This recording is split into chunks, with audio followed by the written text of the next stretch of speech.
ദൈവം പലതും പലപ്പോഴും നമ്മുടെ ജീവിതത്തിൽ അനുവദിക്കുമ്പോൾ നമുക്കതിൻ്റെ പിന്നിലെ ദൈവോദ്ദേശ്യം പെട്ടെന്ന് പിടികിട്ടണമെന്ന് നിർബന്ധമില്ല. പക്ഷെ ഒരു കാര്യം ഞാൻ സുനിശ്ചിതമായി പറയാം, ഉദ്ദേശങ്ങളില്ലാതെ ഒരു ഭക്തൻ്റെ ജീവിതത്തിൽ, ഒരു ഭക്തമതിയുടെ ജീവിതത്തിൽ ദൈവമൊന്നും അനുവദിക്കുന്നില്ല. അല്പസമയം കാത്തിരുന്നാൽ മതി. ദൈവം ചെയ്തതിൻ്റെയൊക്കെ പിറകിൽ തിന്മയ്ക്കല്ല നന്മയ്ക്ക് ദൈവത്തിനൊരു പദ്ധതി ഉണ്ടായിരുന്നു എന്ന് നമ്മുടെ കണ്ണിൻ്റെ മുമ്പിൽ തെളിയിക്കാൻ ദൈവം വിശ്വസ്തനാണ്. എന്നോട് ചേർന്ന ആ വാക്കിന് സന്തോഷത്തോടെ സ്തോത്രം ചെയ്യാൻ മനസ്സുള്ള എത്ര പേരുണ്ട്? അവർക്കായി ഞാൻ ദൈവത്തെ സ്തുതിക്കുന്നു. അതുകൊണ്ടാണ് ഭക്തനായ ഇയ്യോബ് പറയുന്നത്, ഉദ്ദേശങ്ങളില്ലാതെ അങ്ങൊന്നും ചെയ്യുന്നില്ല. മലയാള പരിഭാഷയിൽ അങ്ങയുടെ ഉദ്ദേശങ്ങളൊന്നും അസാധ്യമല്ലെന്ന്. പക്ഷെ ശരിയായ പ്രയോഗം, ഉദ്ദേശങ്ങളില്ലാതെ അങ്ങൊന്നും ചെയ്യുന്നില്ല. ദൈവത്തിന്റെ പല വഴികളും ദൈവത്തിന്റെ പല ഉദ്ദേശങ്ങളും ഇന്ന് നമുക്ക് മറവായിരിക്കാം. അല്പകാലം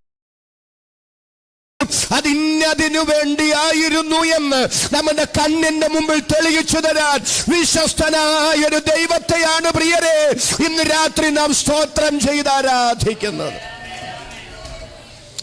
ഞാൻ അതിനെ ചില ഭക്തരുടെ ജീവിതാനുഭവങ്ങളോട് തെളിയിക്കാം.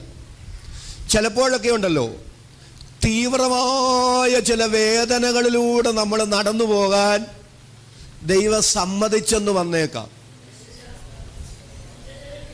സന്തോഷത്തോടെ രാമേൻ പറയണേ, സന്തോഷത്തോടെ രാമേൻ പറയണേ.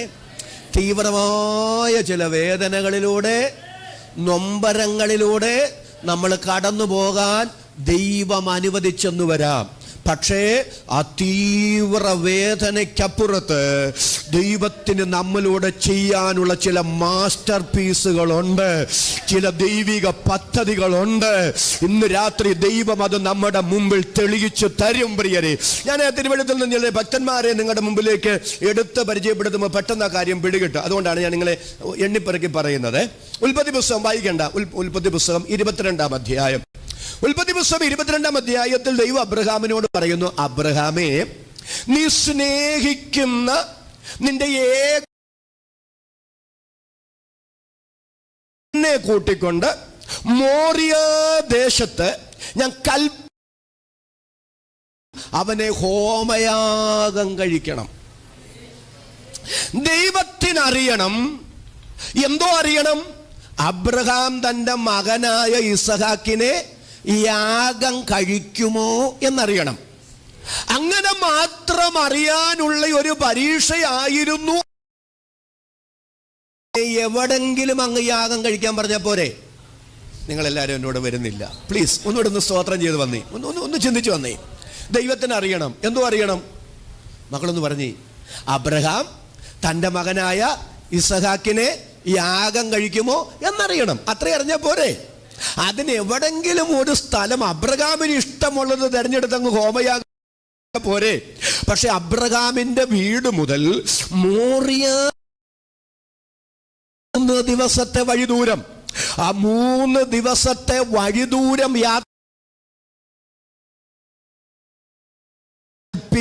ഇടത്ത്, ഞാൻ കാണിക്കുന്ന ഇടത്ത് അവനെ ഹോമയാഗം കഴിക്കണമെന്ന് പറയുമ്പോ കേവലം അബ്രഹാമിന്റെ മകന്റെ യാഗമല്ല അവിടുത്തെ വിഷയം. അദ്ദേഹത്തിന്റെ സ്വപ്നത്തിൽ പോലും അബ്രഹാം ചിന്തിക്കാത്ത എന്തോ ചില ദൈവപ്രവൃത്തിക്കായുള്ള ദൈവത്തിന്റെ കളമൊരുക്കലാണ്. ഇന്ന് രാത്രി ഉപവാസ പ്രാർത്ഥനയുടെ 5-ാമത്തെ രാത്രി പരിശുദ്ധാത്മാവ് നമ്മോട് ഇടപെടുന്നു. നിങ്ങൾ കടന്നു പോകുന്ന ചില വേദനയുടെ താഴ്വരകൾ, നിങ്ങളുടെ സ്വപ്നത്തിൽ പോലും നിങ്ങൾ ചിന്തിച്ചിട്ടില്ലാത്ത ചില ദൈവപ്രവൃത്തിക്കായുള്ള ദൈവിക കളമൊരുക്കലാണെന്ന് വചനത്തിലൂടെ പരിശുദ്ധാത്മാവ് ദൈവാലോചന വിളിച്ചു പറയുമ്പോൾ ഹൃദയപൂർവ്വം ദൈവത്തിന് സ്തോത്രം പറയാൻ മനസ്സുള്ള എത്ര പേരുണ്ട്?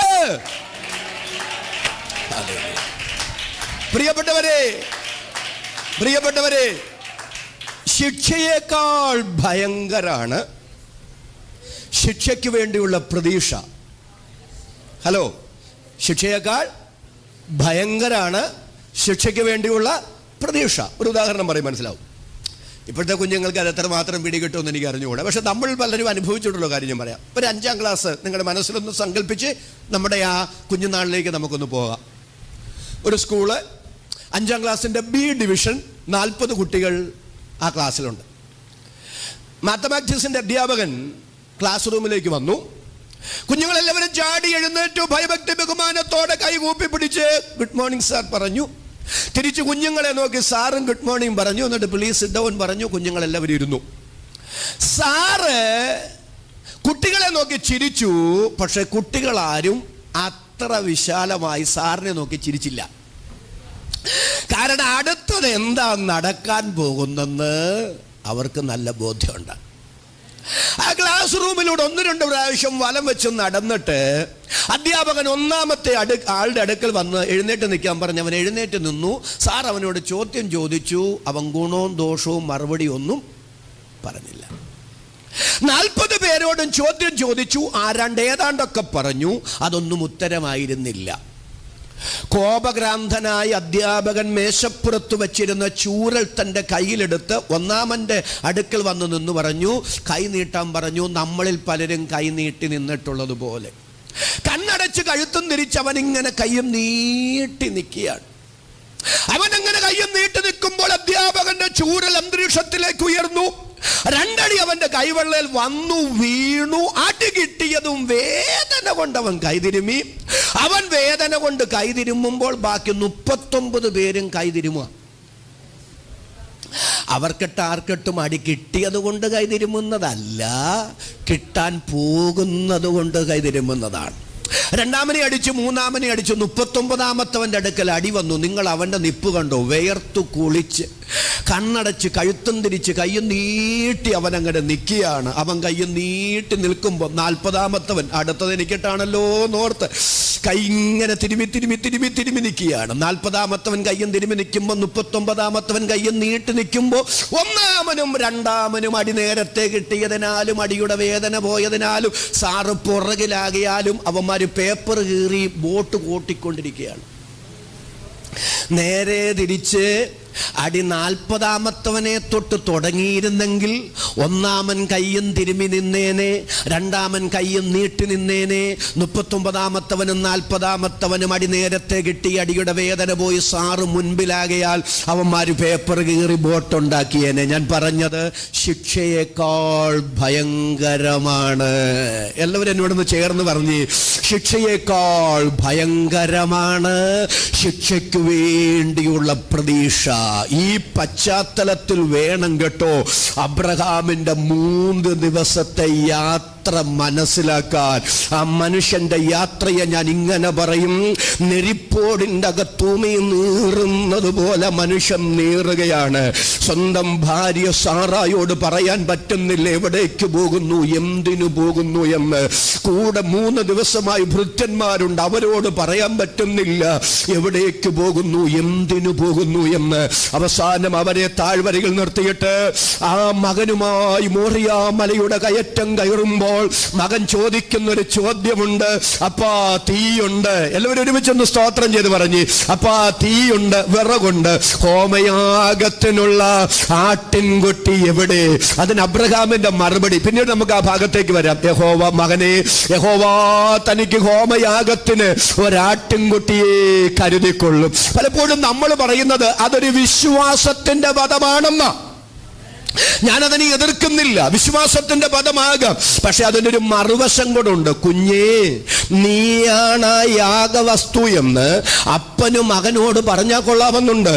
പക്ഷെ ആ സത്യം തുറന്നു പറഞ്ഞാൽ താനാണ് യാഗവസ്തു എന്ന് കേൾക്കുമ്പോൾ ഇസഹാക്ക് വേദനിക്കാൻ സാധ്യതയുണ്ട്. ഇപ്പോൾ തന്നെ അവന്റെ പുറത്ത്, അവന്റെ ചുമലിൽ ഒരു ചുമടുണ്ട്. ആ ചുമടും ചുമന്നുകൊണ്ടാണ് ഈ മല അവൻ കയറുന്നത്. അതിനിടയ്ക്ക് ഞാൻ നീയാണ് യാഗവസ്തു എന്ന് മകനോട് പറഞ്ഞാൽ മകൻ എത്രമാത്രം വേദനിക്കുമെന്ന്, മകൻ അതിനെ എങ്ങനെ ഉൾക്കൊള്ളുമെന്ന് ദൈവത്തിന് സ്തോത്രം തിരിച്ചറിയാൻ ത്രാണിയില്ലാത്തത് കൊണ്ട് അപ്പൻ പറയുന്ന പരിഹാരമാർഗമാണ് യഹോവ കരുതിക്കൊള്ളുമെന്ന പദപ്രയോഗം. ഇന്ന് രാത്രി നിങ്ങൾ അബ്രഹാമിനെ പുറമെ ഒന്ന് നോക്കിക്കേ പ്രിയരെ. പുറമെ അബ്രഹാമിനെ നോക്കിയാൽ ഒരു ഭാരവും കാണാനില്ല. മനുഷ്യര് കമന്റ് പറയും. എന്ത് പറയുന്നറിയാമോ? മനുഷ്യനായി ജീവിക്കുകയാണെങ്കിൽ ഇത് ജീവിക്കണം. എന്തൊരു ഭാഗ്യവാനാ. അനുസരിക്കുന്ന മകൻ, സ്നേഹിക്കുന്ന ഭാര്യ, സമ്പത്തിന് സമ്പത്ത്, എല്ലാം കൊണ്ട് സുഖലോല, ലോകത്തിൽ ആരോടും പറയാൻ കഴിയാത്തതും ലോകത്തിൽ ആർക്കും കാണാൻ കഴിയാത്തതും എന്നാൽ സ്വർഗത്തിലെ ദൈവത്തിന് മാത്രം ഒരു സ്വകാര്യ വ്യത ആ ഭക്തന്റെ അകത്തുണ്ട്. അതറിയാവുന്നത് സർവശക്തനും മാത്രമാണ്. ഈ ഉപവാസ പ്രാർത്ഥന 5ാമത്തെ രാത്രി ദൈവസന്നിധിയിൽ വന്നിരിക്കുമ്പോൾ ഉടുത്തിരിക്കുന്ന വസ്ത്രം നോക്കിയാൽ നിങ്ങൾക്ക് യാതൊരു കുഴപ്പവുമില്ല. എന്നാൽ ലോകത്തിൽ ആരോടും തുറന്നു പറയാൻ കഴിയാത്ത ഏതെങ്കിലും സ്വകാര്യ വ്യതകളുടെ നടുവിൽ വീർപ്പുമുട്ടുന്ന ആരെങ്കിലും ഇതിനകത്ത് വന്നിരിപ്പുണ്ടെങ്കിൽ ഇന്ന് രാത്രി പോഷ്കില്ലാത്ത ദൈവത്തിന്റെ വചനത്തിന്റെ ദൂത് നിങ്ങളോട് വിളിച്ചു പറയുന്നു.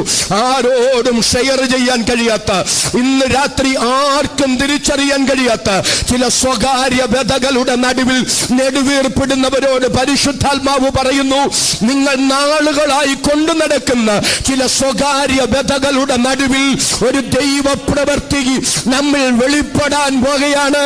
ആദരം തുറന്ന് എന്നോട് ചേർന്ന് സന്തോഷത്തോടെ ഈ രാത്രി ദൈവത്തിന് നന്ദി പറയുന്ന ദൈവമക്കൾ കരമടിച്ച് അന്യഭാഷയിൽ ദൈവത്തിന് സ്തോത്രം ചെയ്യുക.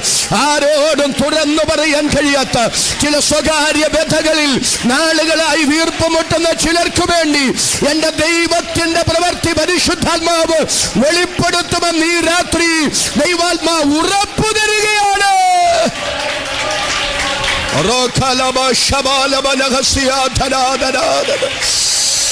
ദൈവശബ്ദത്തിനായി ഞാൻ ദൈവത്തെ സ്തുതിക്കുന്നു. കാനാവിലെ കല്യാണ വീട് നിങ്ങൾ കണ്ടോ? പുറമേ നോക്കിയാൽ മോടിയുള്ള വീടാണല്ലേ. ധാരാളം പേര് ആ വീട്ടിലേക്ക് വരുന്നുണ്ട്. വരുന്നവരെ അവർ സന്തോഷത്തോടെ സ്വീകരിക്കുന്നുണ്ട്. ധാരാളം പേര് ഫംഗ്ഷൻ കഴിഞ്ഞ് പോകുന്നുണ്ട്. പോകുന്നവരെ അവര് യാത്രയാക്കുന്നുണ്ട്. പക്ഷേ വരുന്നവരോടും പോകുന്നവരോടും ഇന്ന് രാത്രി ദൂത് അടിവരയിട്ട് ഈ വാചകം എഴുതി വെച്ചുകൊള്ളുക. വരുന്നവരോടും പോകുന്നവരോടും ആത്മാഭിമാനം നിമിത്തം തുറന്നു പറയാൻ കഴിയാത്തൊരു സ്വകാര്യത ആ വീടിനകത്തുണ്ട്. എന്നാൽ എന്റെ രക്ഷിതാവ് അതറിയുക മാത്രമല്ല അതിന് പരിഹാരവും വരുത്തിയെങ്കിൽ ആരോടും തുറന്നു പറയാൻ കഴിയാത്ത ചില സ്വകാര്യ വ്യതകളിലൂടെ നാളുകളായി കടന്നു പോകുന്ന ചിലരെ ഇന്ന് രാത്രി പരിശുദ്ധാത്മാവ് വിവേചിക്കുകയാണ്. എന്റെ മാന്യ സഹോദരി, എന്റെ മാന്യ സഹോദര, ഇന്ന് രാത്രി ഈ വചനത്തിന്റെ ദൂതിൽ പിടിച്ചുകൊള്ളുക. ഇന്ന് രാത്രി വചനം നിങ്ങൾക്കൊരു ദൈവ ശബ്ദമായി മാറട്ടെ. ആരോടും തുറന്നു പറയാൻ കഴിയാത്ത എന്റെ ചില സ്വകാര്യ വ്യഥകളിൽ എന്റെ ദൈവത്തിന്റെ ഇടപെടൽ നടക്കുമെന്ന് വിശ്വാസത്താൽ ആമേൻ പറഞ്ഞു പറയാൻ മനസ്സുള്ളവർ കരവും ശബ്ദവും ഉയർത്തി ഈ രാത്രി ദൈവത്തെ സ്തുതിക്കട്ടെ.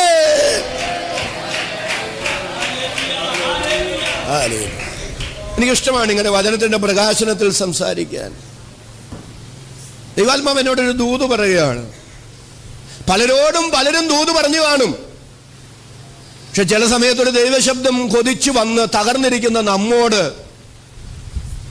സ്തോത്രം പറയാവോ? ദൈവം പോലും ചിലപ്പോൾ ഇടപെട്ടില്ലെന്ന് വരാം. ഞാനീ പറയുന്നത് നിങ്ങൾക്ക് അതിശയോക്തിയായിട്ട് തോന്നുന്നുണ്ടോ? സ്തോത്രം പറയുന്നില്ല. കർത്താവേ, ഇന്ന് എന്നോട് സംസാരിക്കണേ, ഇന്ന് എന്നോട് സംസാരിക്കണേ എന്ന് ഒത്തിരി കൊതിച്ചു വന്നിട്ട് അങ്ങനെ ഒത്തിരി കൊതിച്ചു വരാത്ത പലരോടും പലതും പറഞ്ഞിട്ട്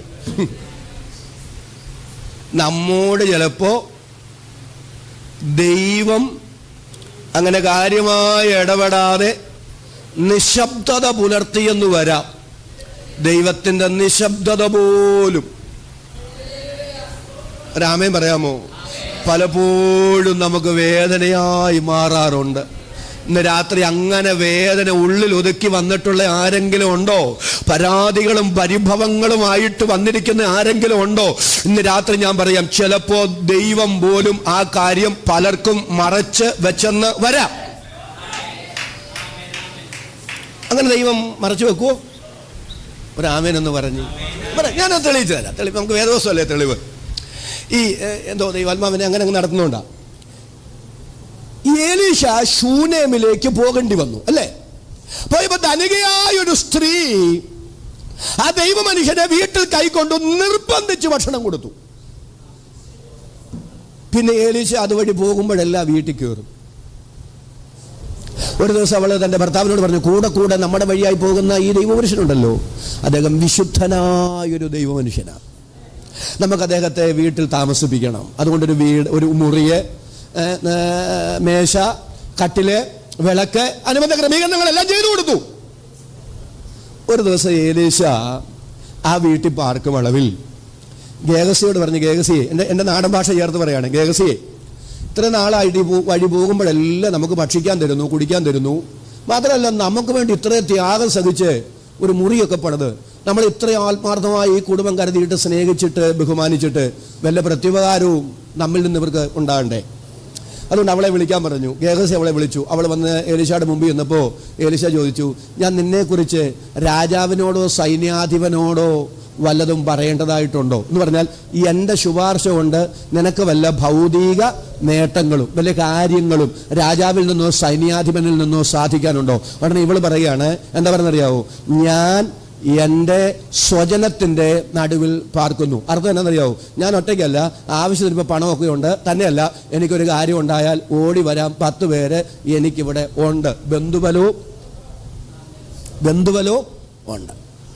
എന്നിട്ടും എലീശായിക്ക് ഒരു പരിഭവം, എൻ്റെ പൊന്ന് ഗേഹസി എന്തെങ്കിലും ഒന്ന് ചെയ്തു കൊടുക്കണം. ഉടനെ ഗേഹസി പറയുകയാണ്, അവൾക്കൊരു മകനില്ലല്ലോ. സന്തോഷത്തോടെ രാമേൻ എന്ന് പറഞ്ഞു. എനിക്ക് ആ സഹോദരി ഓർത്ത് ഒത്തിരി ബഹുമാനം തോന്നിയിട്ടുണ്ട്. നമ്മളൊരു പ്രവാചകനെ എന്തിനാ വീട്ടിൽ കയറ്റുന്നേ? നിങ്ങളെല്ലാവരും എന്നോട് വരുന്നില്ല. നമ്മളൊരു പ്രവാചകനെ വീട്ടിൽ കയറ്റുന്ന എന്തിനാ? അദ്ദേഹം പ്രാർത്ഥിച്ച് നമ്മുടെ കാര്യങ്ങളൊക്കെ പറഞ്ഞ് ഒരു വിടുതൽ പ്രതീക്ഷിച്ചല്ലേ? ആണോ? അതെ. പക്ഷെ ഇവളോ, ഈ ശൂനേമിലെ സഹോദരിയോ, ഇന്നേ വരെ ഈ പ്രാർത്ഥനാ വിഷയം, ഈ ബുദ്ധിമുട്ടുണ്ടെന്ന് ആര് പറഞ്ഞിട്ടില്ല. എനിക്കൊരു കുഞ്ഞില്ല, ദൈവമനുഷ്യനെ എനിക്ക് വേണ്ടി പ്രവാചകനെ ഒന്ന് പ്രാർത്ഥിക്കണേ എന്ന് ആര് പറഞ്ഞില്ല? ഒരു നല്ല ആമേൻ പറഞ്ഞ് ഈ സഹോദരി പറഞ്ഞില്ല. എന്താ?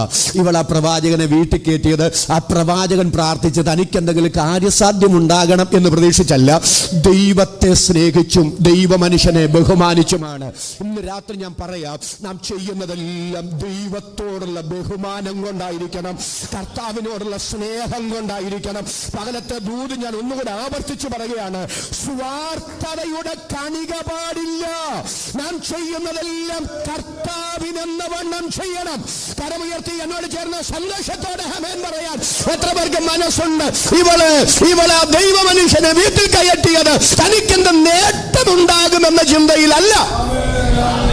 ഇനി രണ്ടാമത്തെ ഒരു ദൈവിക വെളിപ്പാട് ഞാൻ പറയാം, രണ്ടാമത്തെ ഒരു ദൂത് പറയാം. ഇനി പ്രവാചകനോട് പറഞ്ഞാലും പ്രത്യേകിച്ച് കാര്യമൊന്നും. ഒരു കാലത്ത് ഇവൾ ആഗ്രഹിച്ചു, പക്ഷെ ഇപ്പം സാധ്യതകൾ വെച്ച് നോക്കിയാൽ ഇനി അതിനെ ഒരു പരിഹാരവുമില്ല. ഒരു കാലത്തവൾ കൊതിച്ചതും ഒരു കാലത്തവൾ നടക്കാൻ ആഗ്രഹിച്ചതും, എന്നാൽ കാലപ്പഴക്കം കൊണ്ട് ഇനി നടക്കില്ലെന്ന് പറഞ്ഞവൾ എഴുതി തള്ളിയതാണ്.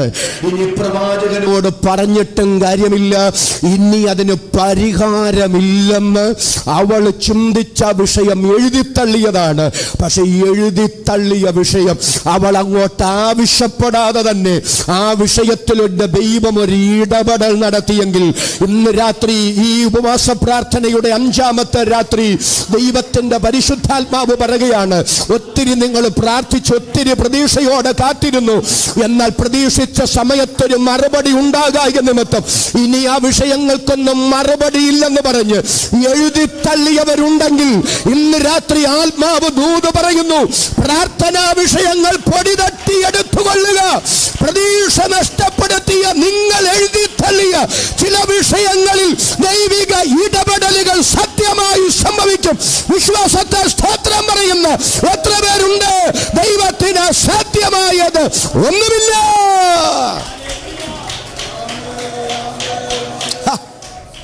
പ്രവാചകൻ പറഞ്ഞ അടുത്ത വർഷം ഈ സമയത്ത് നീ ഒരു മകനെ അണച്ചുകൊള്ളു. ഇവള് പറയാം, എൻ്റെ പൊന്ന് പ്രവാചകനെ എന്നോട് കള്ളം പറയല്ലേ. അങ്ങനെ പറയാനുള്ള കാരണം എന്നാ? നടക്കാൻ പോകുന്ന കാര്യം അവക്കത് അസാധ്യ. അവൾ എഴുതി തള്ളിയതാ. അവൾ ആ നന്മ പ്രതീക്ഷിച്ചതല്ല. ഒരു നല്ല ആമേൻ പറ. അവൾ ആ നന്മ പ്രതീക്ഷിച്ചതല്ല. ഇനി നടക്കുമെന്ന് വിചാരിച്ചതല്ല. അവൾ എഴുതി തള്ളിയതാ.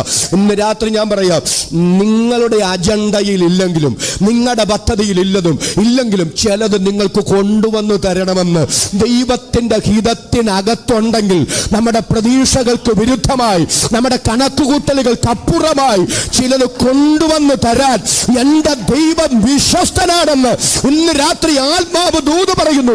കൃപ ലഭിച്ച വാൽക്കുളമ്പിലെ ദൈവമക്കൾ സ്വന്തം ജീവിതാനുഭവങ്ങൾ വിലയിരുത്തി പറ.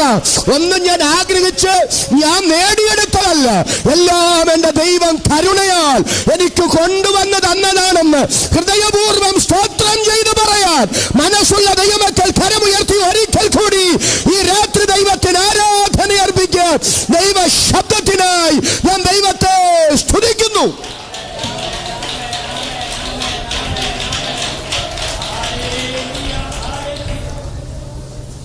അല്ലേ? നമ്മൾ അനുഭവിക്കുന്ന പലതും, നമ്മുടെ മക്കൾ അനുഭവിക്കുന്ന പലതും ചിന്തിച്ചതാണോ? പ്രതീക്ഷിച്ചതാണോ? കണക്കുകൂട്ടിയതാണോ? അവരെക്കാളൊക്കെ എത്രയോ വർഷങ്ങൾ പഴക്കമുള്ളവരും കഴിവുള്ളവരും വിദ്യാസമ്പന്നരും യോഗ്യരും എത്രയെത്ര മിടുമിടുക്കന്മാരും മിടിമിടുക്കികളും ഉള്ളപ്പോൾ ദൈവസന്നിധിയിൽ നിന്ന് സ്തോത്രം ചെയ്തു പറ. ഒന്നും വെട്ടിപ്പിടിച്ചതല്ല, ഒന്നും നേടിയതല്ല, എല്ലാം ദൈവമായി കൊണ്ടുവന്ന് തന്നതാണ്. ഹൃദയപൂർവം നന്ദിയോടെ കർത്താവേ, എല്ലാം അങ്ങയുടെ ദാനമാണ്. പറഞ്ഞു തീരാത്ത ദാനം നിമിത്തം എന്നോട് ചേർന്ന് എത്ര പേർക്ക് ആ വാക്കിന് സന്തോഷത്തോടൊന്ന് സ്തോത്രം ചെയ്യാൻ കഴിയും? വിശുദ്ധന്മാർ, വിശുദ്ധമതികൾ ആ കരങ്ങൾ മുകളിലേക്കൊന്ന് ഉയർത്തിപ്പിടിച്ച് എന്നിട്ട് അതരം തുറന്നൊന്ന് സ്തോത്രം ചെയ്ത് പറ. ഒന്നും എൻ്റെ കഴിവല്ല കർത്താവേ, എൻ്റെ മിടുക്കല്ല കർത്താവേ. വിശുദ്ധന്മാരെ, ദൈവാത്മാവിനോട് ദൂത് പറയുകയാണ്. അവിടെ ഒരു ദൈവശബ്ദം എന്നോട് പറയാം.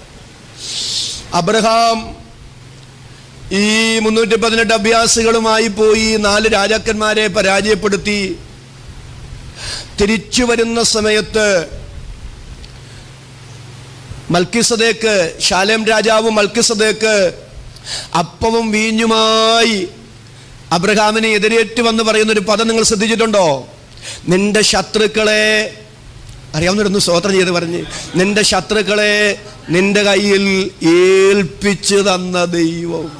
അബ്രഹാമേ, നീയും നിന്റെ 318 കൂടെ പോയി ആ 4 രാജാക്കന്മാരെ പരാജയപ്പെടുത്തിയതല്ല കേട്ടോ. നിങ്ങളുടെ അഭ്യാസ മികവ് കൊണ്ടൊന്നുമല്ല. അവരെത്രയോ യുദ്ധം ചെയ്ത് പരിചയമുള്ളവരാണ്. ആ നാട്ടിലെ ഏറ്റവും പ്രബലരായ 4 രാജാക്കന്മാർ, 5 രാജ്യങ്ങളെ പരാജയപ്പെടുത്തിയവർ എത്രയോ യുദ്ധം നടത്തി പരിചയമുള്ളവരാ, എത്രയോ കഴിവുള്ളവരാ. പക്ഷെ നീയും നിന്റെ 318ന്റെയും അഭ്യാസ മികവ് കൊണ്ടൊന്നും ആ 4 രാജാക്കന്മാരെ പരാജയപ്പെടുത്തിയതല്ല. നിന്റെ ശത്രുക്കളെ നിന്റെ കയ്യിൽ ഏൽപ്പിച്ചു തന്നൊരു ദൈവമുണ്ട്. ഇന്ന് രാത്രി ഒരുമിച്ചൊന്ന് സ്തോത്രം ചെയ്ത് പറ. എല്ലാം ദൈവത്തിന്റെ ദാനമാണ്. കഴിവ് കൊണ്ടും മിടുക്ക് കൊണ്ടും യോഗ്യത കൊണ്ടും കിട്ടിയതല്ല. എല്ലാം ദൈവത്തിന്റെ മനസ്സലിവ് കൊണ്ട്, ഔദാര്യം കൊണ്ട് ലഭ്യമായതാണെന്നോർത്ത് ഇന്ന് രാത്രി ദൈവത്തിന് സ്തോത്രം പറയാൻ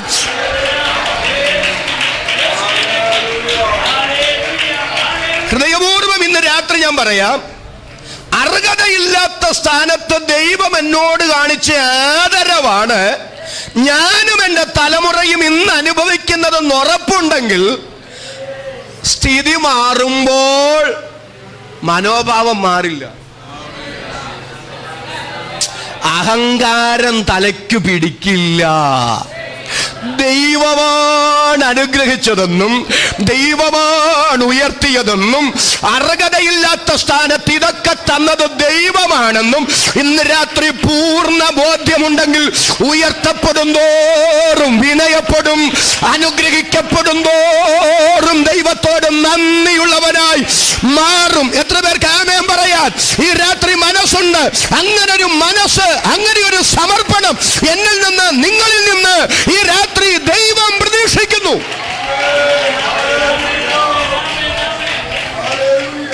ഞാൻ പറയാതെ, ഞാൻ വചനത്തിൽ കൂടെ തെളിയിക്കും. കഴിഞ്ഞ പകല് ഞാൻ പറഞ്ഞല്ലോ പത്രോസിന്റെ പടക് അല്ലേ നിറഞ്ഞത്, വല നിറഞ്ഞത് അവന്റെ അധ്വാനം കൊണ്ടല്ലല്ലോ. ആണോ? അധ്വാനം പരാജയപ്പെട്ടതല്ലേ? അല്ലേ? അവന്റെ പരിചയ സമ്പത്ത് വിഫലമായതല്ലേ? പിന്നെങ്ങനെ പടക് നിറഞ്ഞേ?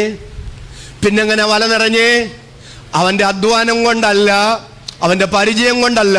അതൊക്കെ പരാജയപ്പെട്ടെടുത്ത് പടകും വലയും നിറഞ്ഞത് ദൈവത്തിന്റെ കരുണ കൊണ്ടാണ്.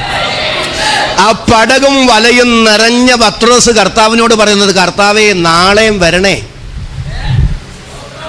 നാളെ. എൻ്റെ പൊന്നു കർത്താവേ, അവരൊക്കെ ഉന്നം വെച്ചിരിക്കുക കേട്ടോ. അങ്ങൻ്റെ പടകിൽ നിന്ന് സംസാരിച്ച് കഴിഞ്ഞ് എൻ്റെ പടക് നിറച്ച്, വല നിറച്ച്, കൂട്ടാളികളുടെ പടകും കൂടെ മാടി വിളിച്ച് അതും നിറച്ച്, അങ്ങ് ഇത്രയും നിറവ് തന്നപ്പം തൊട്ട് അവരിങ്ങനെ അസൂയ കൊണ്ട് കണ്ണുകടിച്ച് നിൽക്കുകയാണ്. പൊന്നു കർത്താവേ, നാളെ അവരുടെ പടക് കയറ്റിക്കൊണ്ട് പോവുകയും അങ്ങോട്ടൊന്നും പോകല്ലേ.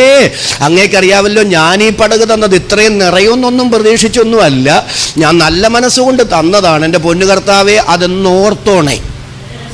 നാളെയും വരണമെന്നല്ല പത്രോസ് പറഞ്ഞത്. പിന്നെ എന്താ പത്രോസ് പറഞ്ഞത്? കർത്താവേ, ഒരു നല്ല ആമയും പറ, ഞാൻ പാപിയായ ഒരു മനുഷ്യനാണ്, എന്നെ വിട്ടുപോകണേ.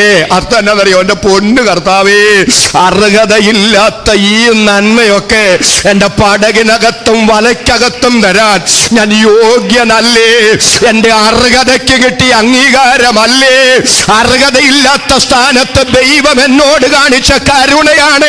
ഇന്ന് രാത്രി പെന്തക്കോസുകാരോട് ഞാൻ വിളിച്ചു പറയുകയാണ്, ദൈവത്തെ സേവിക്കാൻ സമുദായങ്ങളിൽ നിന്നും ബന്ധുമിത്രാദികളിൽ നിന്നും ചാർച്ചക്കാരിൽ നിന്നും ഇറങ്ങിത്തിരിച്ച നമ്മോടുള്ള ദൈവത്തിന്റെ നീതിയും നമ്മോടുള്ള വിശ്വസ്തതയും നിമിത്തം അർഹതയില്ലാത്ത പലതും ദൈവം നമുക്ക് തന്നപ്പോ നമ്മുടെ മനോഭാവം മാറിയിട്ടില്ലേ? ദൈവസന്നിധിയിൽ നമ്മുടെ ഹൃദയം മാറിയിട്ടില്ലേ? ഇന്ന് രാത്രി ഒരു അനുതാപത്തിലേക്ക്, ഒരു വിനയ വിധേയത്വ മനോഭാവത്തിലേക്ക് എന്നെ മടക്കി വരുത്തണമെന്ന് ആദരം തുറന്ന് സ്തോത്രം ചെയ്ത് പ്രാർത്ഥിക്കുന്ന എത്ര പേര് ഇവിടെ വന്നിട്ടുണ്ട്? അവർക്കായി ഞാൻ ദൈവത്തെ സ്തുതിക്കുന്നു.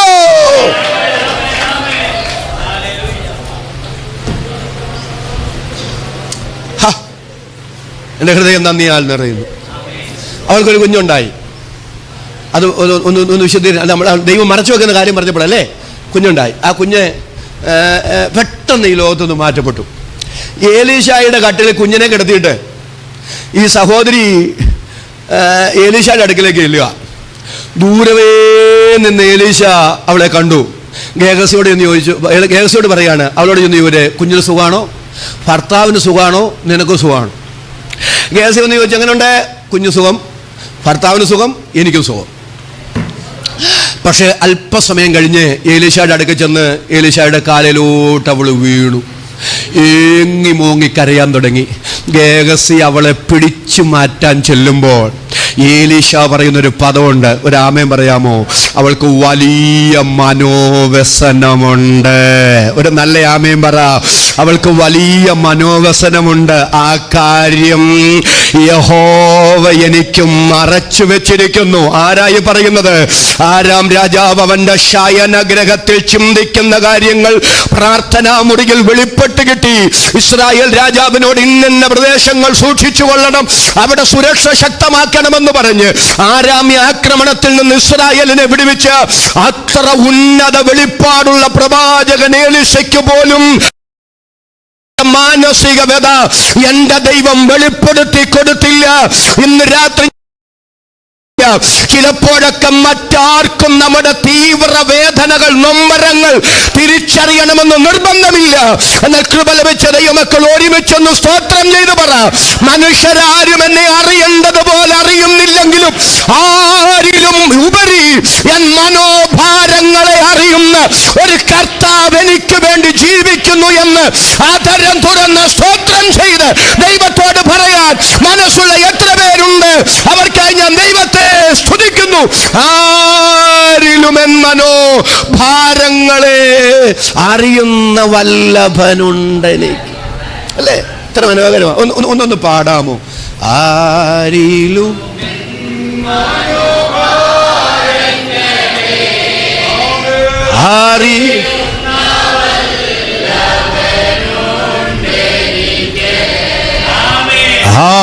ആരിലുമെൻ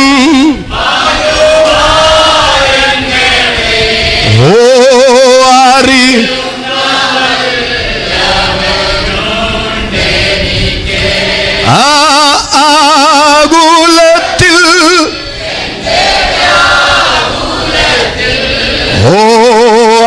ആശ്വാസം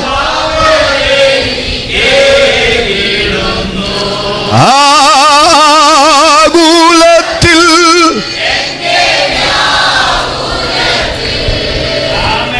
ആശ്വാസം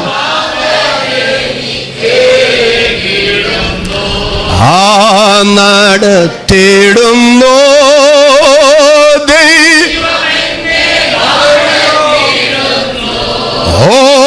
നാൾ തോറോ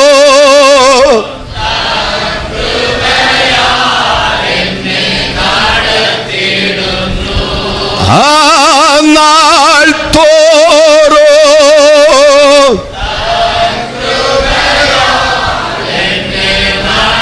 ഇന്ന് രാത്രി പരിശുദ്ധാത്മാവിനോട് പറയുന്ന, എന്നെ അറിയേണ്ടുന്നവരാരുമില്ലല്ലോ, എന്നെ മനസ്സിലാക്കേണ്ടുന്നതുപോലെ മനസ്സിലാക്കുന്നവരാരുമില്ലല്ലോ എന്ന് നെടുവീർപ്പിടുന്ന ചിലരോട് പരിശുദ്ധാത്മാവ് ഇന്ന് രാത്രി സംസാരിക്കുന്നു. താങ്കളുടെ ഹൃദയം ഉറച്ചിരിക്കട്ടെ.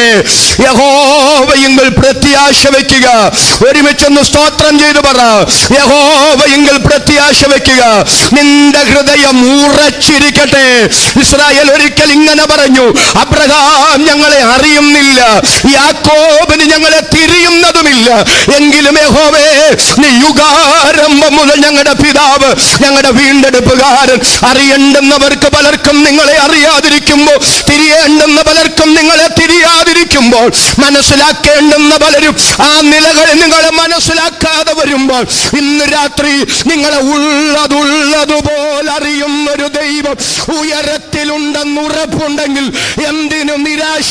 ആ നിരാശയുടെ കെട്ടുകളെ ഇന്ന് രാത്രി വചനത്തിന്റെ ശക്തികൾ പൊട്ടിച്ചു പുറത്തു വരാൻ പരിശുദ്ധാത്മാവ് ചിലരോട് ശക്തമായി ദൈവാലോചന വിളിച്ചു പറയുന്നു.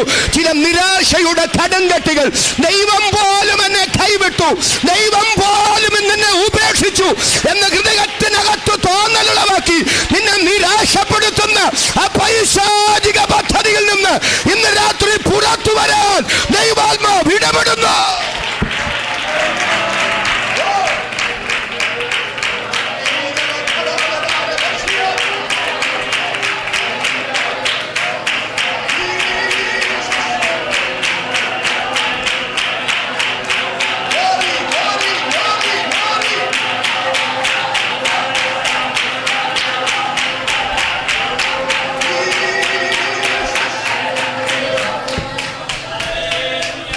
ദൈവാത്മാവ് എന്നോട് അവിടെ സംസാരിക്കുന്നു. പരിശുദ്ധാത്മാവ് ഇന്ന് രാത്രി ചിലരെ ഉറപ്പിക്കുന്നു. നിങ്ങളെ അറിയുന്നൊരു ദൈവമുണ്ട്. സ്തോത്രം, സ്തോത്രം, സ്തോത്രം, സ്തോത്രം. കർത്താവ് ശിഷ്യന്മാരെ അക്കരയ്ക്ക് പോകാൻ നിർബന്ധിച്ച് യാത്രയാക്കി. തനിച്ചൊരു മലയിലേക്ക്, ഒരു നല്ല ആമയും പറഞ്ഞ് തനിച്ച് ഒരു മലയിലേക്ക് പ്രാർത്ഥിക്കാൻ പോയി. പടകോ ഇങ്ങനെ പല നാഴിക ദൂരത്തായി.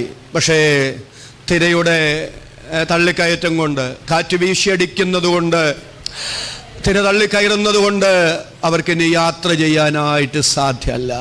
അവിടെ തിരുവചനത്തിൽ ഇങ്ങനൊരു ഭാഗം രേഖപ്പെടുത്തിയിട്ടുണ്ട്, കർത്താവ് അതറിഞ്ഞു. ഏതറിഞ്ഞു? തിര അവരെ സമ്മർദ്ദപ്പെടുത്തുന്നു എന്ന്, കാറ്റവർക്കെതിരെ വീശിയടിക്കുന്നു എന്ന് കർത്താവ് അറിഞ്ഞു. ഹല്ലേലൂയ. ശിഷ്യന്മാരുടെ ഉള്ളിലെ വേദന നിങ്ങൾ കണ്ടോ? എൻ്റെ കർത്താവേ, പണ്ടിതുപോലൊരു പ്രതിസന്ധി ഉണ്ടായപ്പോൾ അങ്ങൊപ്പം ഉണ്ടായിരുന്നു. ഇപ്പം ഞങ്ങൾ ഒറ്റയ്ക്കാണ്. ഞങ്ങളെ അറിയുന്ന ആരുമില്ല, ഞങ്ങളെ അറിയാൻ ആരുമില്ല. ഈ കൂറ്റാക്കൂറ്റിരുട്ടത്ത്, ഹല്ലേലൂയ, ഈ പ്രതിസന്ധിയിൽ ഞങ്ങൾക്കാരുമില്ല. ഞങ്ങൾ ഒറ്റപ്പെട്ടു. ഈ പ്രതിസന്ധിയിൽ നിന്ന് ഇനി ഞങ്ങൾ രക്ഷപ്പെടില്ല എന്നവരുടെ അകത്തവർ ചിന്തിച്ചു. പക്ഷേ തൻ്റെ ഭക്തന്മാരുടെ ഹൃദയത്തിൻ്റെ വേദന, അവരുടെ ഹൃദയത്തിൻ്റെ സ്പന്ദനം കർത്താവ് അറിഞ്ഞു. അവരനുഭവിക്കുന്ന പ്രതിസന്ധികൾ കർത്താവ് അറിഞ്ഞു. ഇന്ന് രാത്രി ആത്മാവ് ഇടപെടുകയാണ്. ഒരുമിച്ചൊന്ന് സ്തോത്രം ചെയ്ത് പറ, എന്നെ അറിയുന്നൊരു ദൈവമുണ്ട്, എന്നെ മനസ്സിലാക്കുന്നൊരു ദൈവമുണ്ട്. ആരും മനസ്സിലാക്കിയില്ലെങ്കിലും ആരും അറിഞ്ഞില്ലെങ്കിലും എന്നെ അറിയുന്നത് പോലെ, എന്നെ അറിയേണ്ടുന്നത് പോലെ അറിയുന്നൊരു ദൈവമുണ്ടെന്ന് ഇന്ന് രാത്രി സ്തോത്രം ചെയ്ത് പറയാൻ മനസ്സുള്ള എത്ര ദൈവമക്കൾ ഇതിനകത്ത് വന്നിട്ടുണ്ട്. പരിശുദ്ധാത്മാവ് ഈ രാത്രി നമ്മോട് സംസാരിക്കുന്നു. നമ്മെ ഉള്ളതുപോലെ അറിയുന്നൊരു ദൈവം ജീവിക്കുന്നു.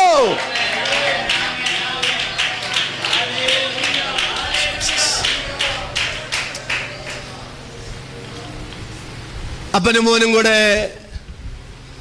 മോറിയാ മലയുടെ കയറ്റം കയറി ദൈവം കാണിച്ച ഹോമയാഗ ഭൂമിയിലെത്തി. തിരുവെടുത്ത് പറയുന്നത് അബ്രഹാം കല്ലുപെറുക്കി യാഗപീഠം പണിതെന്ന. സ്തോത്രം. അബ്രഹാമാണ് യാഗപീഠം പണിതത്. കർമ്മേലിൽ ഏലിയാവിന് യാഗപീഠം പുതുക്കി പണിയേണ്ടതായിട്ടേ വന്നുള്ളൂ. അതിൻ്റെ അർത്ഥം അതിനു മുമ്പ് ഒത്തിരി യാഗങ്ങൾ അവിടെ നടന്നിട്ടുണ്ട്. ഇടക്കാലത്ത് അത് മുടങ്ങിയെന്നേ ഉള്ളൂ. പക്ഷെ മോറിയായിൽ ഇതിനു മുമ്പൊരു യാഗം നടന്നിട്ടില്ല. സന്തോഷത്തോടെ രാമയും പറഞ്ഞ് ആദ്യമായൊരു യാഗം നടക്കാൻ പോകുകയാണ്. അപ്പൻ കല്ല് പെറുക്കി ആ യാഗപീഠം പണിതു. അവസാന രംഗം നിങ്ങളുടെ മനസ്സിലേക്കൊന്ന് കൊണ്ടുവരണേ. നമുക്ക് പിന്നൊരു ചിന്തയിലേക്ക് വരണം. യാഗപീഠത്തിൻ്റെ പണി പൂർത്തീകൃതമാകുമ്പോൾ അപ്പൻ മകനോട് ആ സത്യം തുറന്നു പറയും. രാമയും പറഞ്ഞ്, ഏത് സത്യം കുഞ്ഞേ? നീയാണ് ഹോമയാഗ വസ്തു, താനാണ് ഹോമയാഗ വസ്തു എന്നറിഞ്ഞപ്പോ എൻ്റെ പൊന്നപ്പാ, ഞാൻ എത്രയോ പ്രാവശ്യം ചോദിച്ചതാ ദൈവം ആടെവിടാണെന്ന്. അപ്പോഴൊക്കെ എന്നോട് എന്താ പറഞ്ഞ്? ദൈവം കരുതുമെന്ന്. ഇത്രയും നേരം ദൈവം കരുതും ദൈവം കരുതും ദൈവം കരുതുമെന്ന് പറഞ്ഞിട്ട് ഇപ്പൊ പറയുകയാണ് ഞാനാണെന്ന്.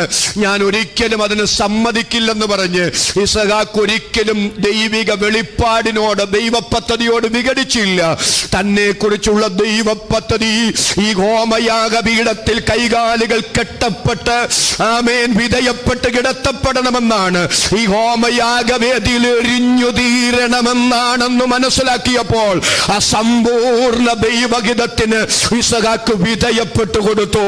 ഇന്ന് രാത്രി ഉപവാസവും പ്രാർത്ഥനയും നമ്മുടെ ഇഷ്ടത്തിലേക്ക് ദൈവത്തെ കൊണ്ടുവരാനുള്ളതല്ല. അതിനപ്പുറത്ത് എന്നെ കുറിച്ചുള്ള ദൈവഹിതം എന്താണെങ്കിലും ഇന്ന് രാത്രി ഞാൻ അതിനെന്നെ തന്നെ വിധേയപ്പെടുത്തി തരുന്നു എന്ന് ആദരം തുറന്ന് ദൈവത്തോട് സ്തോത്രം ചെയ്ത് പ്രാർത്ഥിക്കാൻ എത്ര അഭിഷക്തന്മാർ ഇവിടെയുണ്ട്, എത്ര ദൈവമക്കൾ ഇവിടെയുണ്ട്. അങ്ങയുടെ ആലോചനയാൽ അങ്ങനെ നടത്തും. ഒരുമിച്ച് ഒരുമിച്ച് ആദരം തുറന്നൊന്ന് സ്തോത്രം ചെയ്ത് പറഞ്ഞ് അങ്ങയുടെ ആലോചനയാൽ അങ്ങനെ നടത്തും. പിന്നത്തേതിൽ മഹത്വത്തിലേക്ക് എന്നെ കൈക്കൊള്ളൂ. അത് പറയാനല്ല വന്ന കേട്ടോ. ഞാനൊരു കാര്യം ഒന്ന് പറയാനാണ്.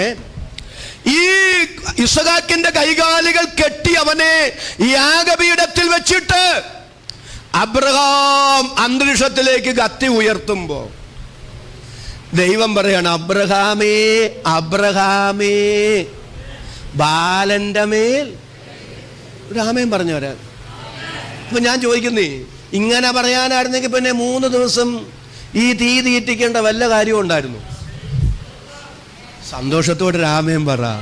എന്നാ പിന്നെ വേണ്ടെന്ന് പറയാനായിരുന്നെങ്കിൽ ഈ തീ തീറ്റിക്കേണ്ട വല്ല കാര്യവും ഉണ്ടായിരുന്നോ?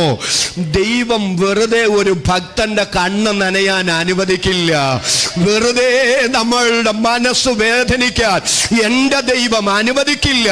ദൈവത്താൽ അനുവദിക്കപ്പെട്ടൊരു വേദനയുണ്ടെങ്കിൽ, ദൈവത്താൽ അനുവദിക്കപ്പെട്ടൊരു നൊമ്പരമുണ്ടെങ്കിൽ അതിൻ്റെ പിറകിൽ മറഞ്ഞിരിക്കുന്ന ദൈവ പദ്ധതി ഉണ്ടെന്ന് ഇന്ന് രാത്രി ആത്മാവിൽ സ്തോത്രം ചെയ്ത് വിശ്വാസത്തോടെ പറയാൻ എത്ര പേർക്ക് മനസ്സുണ്ട്? ഇന്ന് രാത്രി പരിശുദ്ധാത്മാവ് പറയുന്ന എൻ്റെ സഹോദര, എൻ്റെ സഹോദരി, ഈ പരിശോധന നിന്നെ തകർക്കാനല്ല, മുഠിക്കാനല്ല. ഇത് നിന്നെ കുറിച്ചുള്ള ദൈവ പദ്ധതി തികച്ചെടുക്കാനുള്ള ദൈവത്തിന്റെ മറയപ്പെട്ട വഴിയാണ്. ഓ രഘമന ഘടകസിയാധന, ഇന്ന് രാത്രി പരിശുദ്ധാത്മാവ് എന്നോട് ശക്തമായി സംസാരിക്കുന്നു. മറയപ്പെട്ട ചില ദൈവ പദ്ധതികൾ നിങ്ങളിലൂടെ ദൈവത്തിന് പൂർത്തീകരിക്കാനുണ്ട്. യേശുവിന്റെ നാമത്തിൽ അതങ്ങനെ സംഭവിക്കട്ടെ.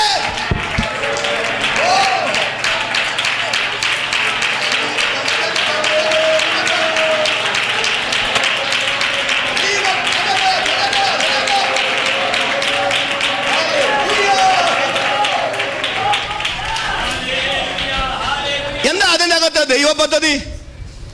3 ദിവസം യാത്ര ചെയ്യിപ്പിച്ച് നെരിപ്പോടിനകത്ത് ഭൂമി നീറുന്നത് പോലെ നീറി ഞാൻ കൽപ്പിക്കുന്നിടത്ത് അവനെ യാഗം കഴിക്കാൻ പറഞ്ഞ്, എന്തിനാ ആ പ്രത്യേക സ്ഥലത്ത്? ഒരാമേൻ പറഞ്ഞേ, അബ്രഹാമിനെ കൊണ്ടുവന്ന യാഗപീഠം പണിയിപ്പിച്ചത്. സന്തോഷത്തോടെ ആമേൻ പറയാമോ? 2 ദിനവൃത്താന്തങ്ങളുടെ പുസ്തകം എടുത്ത് 2 ദിനവൃത്താന്തങ്ങളുടെ പുസ്തകം 3-ാം അധ്യായം 1-ാമത്തെ വാക്യം.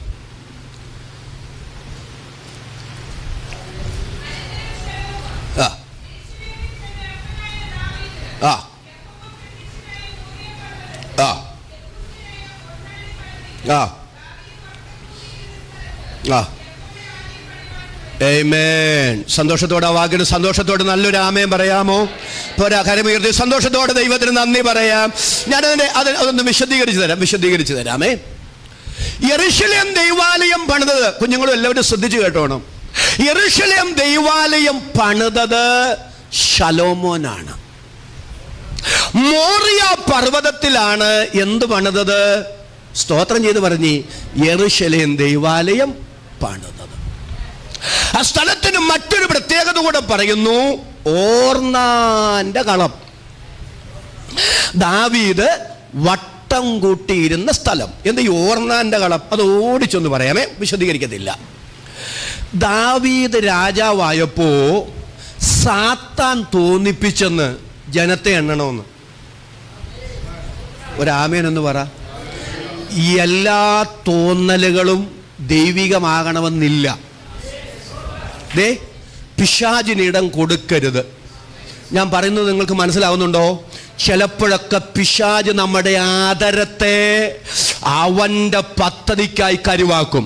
ചിലപ്പോഴൊക്കെ നമ്മുടെ ചിന്താമണ്ഡലങ്ങളെ പിശാച് സ്വാധീനിക്കും. എന്തിന് പിശാച് അങ്ങനെ സ്വാധീനിക്കുന്നത്? ദാവീദിനെ പിശാച് സ്വാധീനിച്ചത്, അവന്റെ ചിന്താമണ്ഡലങ്ങളെ സ്വാധീനിച്ചത് 70,000 പേരെ നശിപ്പിക്കാനായിരുന്നു. ഇന്ന് രാത്രി ഞാൻ സ്തോത്രം ചെയ്ത് പറയുന്നു, പിശാചിനിടം കൊടുക്കരുത്. എല്ലായ്പ്പോഴും ദൈവത്തോട് സ്തോത്രം ചെയ്യണം, പറയണം, ദൈവമേ എന്റെ വായിലെ വാക്കുകളും, ഒരുമിച്ചൊന്ന് സ്തോത്രം ചെയ്ത് പറയാമോ? എന്റെ വായിലെ വാക്കുകളും എന്റെ ഹൃദയത്തിലെ ധ്യാനവും അങ്ങേക്ക് പ്രസാദകരമായിരിക്കണമേ. ഏതൊരു യോഗത്തിന് പോകുമ്പോഴും ഏതൊരു കൂട്ടായ്മയ്ക്ക് പോകുമ്പോഴും ഞാൻ പ്രത്യേകിച്ച് വചന ശുശ്രൂഷയ്ക്കായി നിൽക്കുമ്പോൾ ദൈവത്തോട് പറയാനുള്ളൊരു കാര്യം, ദൈവമേ അങ്ങയുടെ ഗീതമല്ലാത്ത എന്റെ വാക്കുകൊണ്ട് അറിഞ്ഞുകൊണ്ടൊരു മനുഷ്യരുടെ ഹൃദയം തകരുന്ന, ഒരു മനുഷ്യന്റെയും കണ്ണ് നിറയുന്ന, മനഃപൂർവം അവരെ ദ്രോഹിക്കുന്ന ഒരു വാക്കുപോലും എന്റെ ആദരത്തിൽ നിന്ന് പുറപ്പെടാൻ ഇടവരാതെ എന്റെ വാക്കുകളുടെ മേൽ, എന്റെ ചിന്തകളുടെ മേൽ കർത്താവിന്റെ ആത്മാവിന്റെ പൂർണ്ണ നിയന്ത്രണം ഉണ്ടാകണമേ. ഇന്ന് രാത്രി എത്ര പേര് സ്തോത്രം ചെയ്ത് പ്രാർത്ഥിക്കും, കർത്താവേ ആത്മീക കൂടിവരവുകളിൽ, ആത്മീക കൂട്ടായ്മകളിൽ, ഞാൻ ചെല്ലുന്ന ഇടങ്ങളിൽ ഞാൻ മുഖാന്തരം ഒരു മുറിവുണ്ടാകാതെ, ഞാൻ മുഖാന്തരം ആത്മീക ഐക്യത പാത തകർക്കപ്പെടാതെ, ഞാൻ മുഖാന്തരം ഒരു വിഘടനം ഉണ്ടാകാൻ ഇടവരാതെ എന്റെ വായിലെ വാക്കുകളെ ഹൃദയപൂർവ്വം ഒന്ന് സ്തോത്രം ചെയ്തു പറ. എന്റെ വായിലെ വാക്കുകളെ, എന്റെ ഹൃദയത്തിലെ ധ്യാനങ്ങളെ, എന്റെ ചിന്താ മണ്ഡലങ്ങളെ പരിശുദ്ധാത്മാവ് സ്വാധീനിക്കണേ. ഇന്ന് രാത്രി എഴുതി വെച്ചോ ഞാൻ ഈ പറയുന്ന ദൂത്. പിശാച് ആരെയും എവിടെയും എങ്ങനെയും ഉപയോഗിക്കും.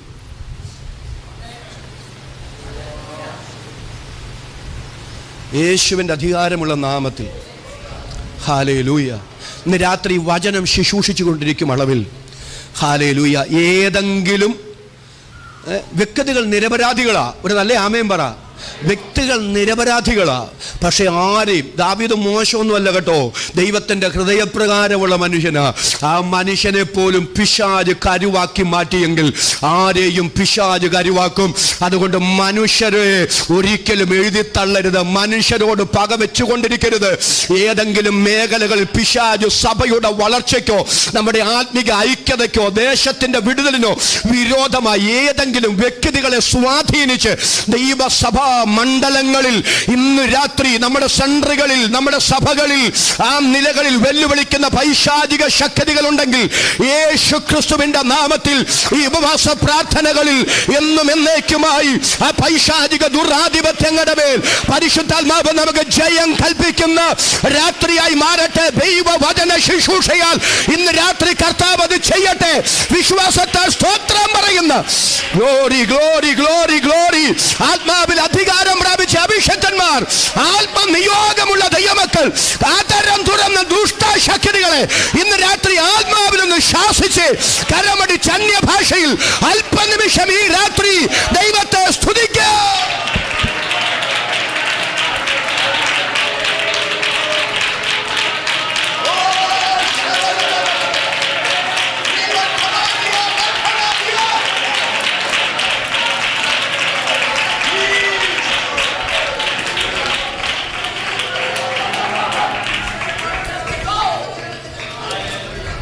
കർത്താവിനോട് പറഞ്ഞൊരു ദൂത് ഞാൻ പറയാം.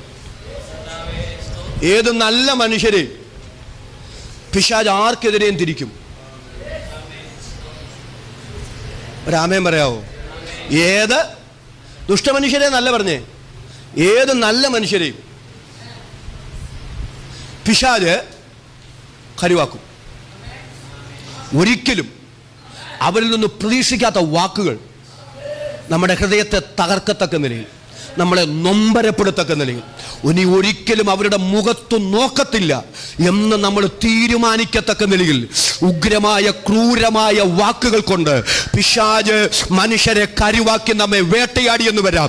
എന്നാൽ ഇന്ന് രാത്രി യേശുവിൻ്റെ നാമത്തിൽ അങ്ങനെയുള്ള വാക്കുകൾ പറഞ്ഞവരോടുള്ള പകയോ അങ്ങനെയുള്ള സങ്കടങ്ങളോ ഹൃദയത്തിനകത്ത് താലോലിച്ചു വെച്ചുകൊണ്ടിരിക്കാതെ അതിന്റെ പിന്നിൽ വ്യാപരിക്കുന്ന പൈശാചിക പദ്ധതികളെ കാലെക്കൂട്ടി തിരിച്ചറിഞ്ഞ് ആത്മാവിൽ അതിനെ ബന്ധിക്കാൻ, ആത്മാവിൽ അതിനെ കുടഞ്ഞെറിയാൻ ഇന്ന് രാത്രി ആ ദുരാധിപത്യങ്ങളെ യേശുവിന്റെ നാമത്തിൽ കീഴടക്കാൻ പരിശുദ്ധാത്മാവ് ഒരു ദൈവാലോചന വചന ശുശ്രൂഷയിൽ ഇന്ന് രാത്രി വിളിച്ചു പറയുന്നു.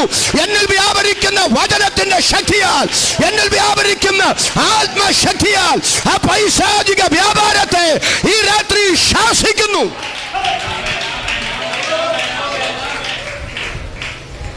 കർത്താവിനോട് പറയാൻ ദൂത് ഞാൻ പറയാം. ഇയ്യോബിന്റെ പുസ്തകം വായിക്കണ്ട, 8-ാം അധ്യായം.